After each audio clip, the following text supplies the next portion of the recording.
კახიზე იხსენებ, ხო? ხო, ეს კი ვართ ახალციხეში იღებენ დონ კიხოტს.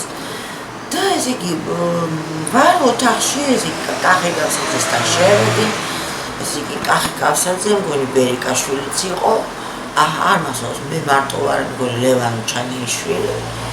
და მოკლედ უცბად ესე მეუბნება, რომ ლიკო, შენ ვიცი,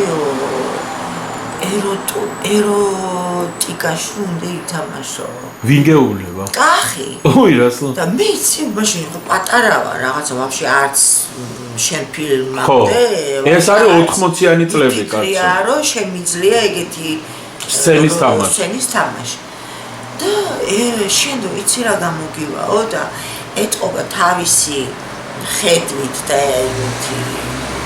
ხედვით დაინახა ჩემში ისა აი რაღაცა ეს შეძელვა სექსუალური ისა გარეგნობა და გამოხედვა შე რა უთხარი? მე უთხარი მაგრამ უარს არის მართლა მეთქი და ხო შენ უარიც ეს როგორი იქნება გეხუმრა ანუ არ მეხუმრა, როგორ მეხუმრებოდა? და მე გადაიღეთ ეს წელი. არაფერი არ გადაგვიღია, დონ კიხოტში არ არის ეგეთი. ხო და აბა რატო გითხრა ეს? აი დამინახა და თქვა. პროსტა კარგი იქნებოდა როგეთ გასაგებია. და მე რაღაც დავიბე. და მე მითხრა სხვათა შორის რომ ლიკაც აი ზუსტად უხდება ეს სცენაო შე რო გადაიღო და ხო. უი ნახეთ მეთქი ისე გაკურებული უთხარი. ხო. ძალიან გაფასებ შენ კახის ხოთში.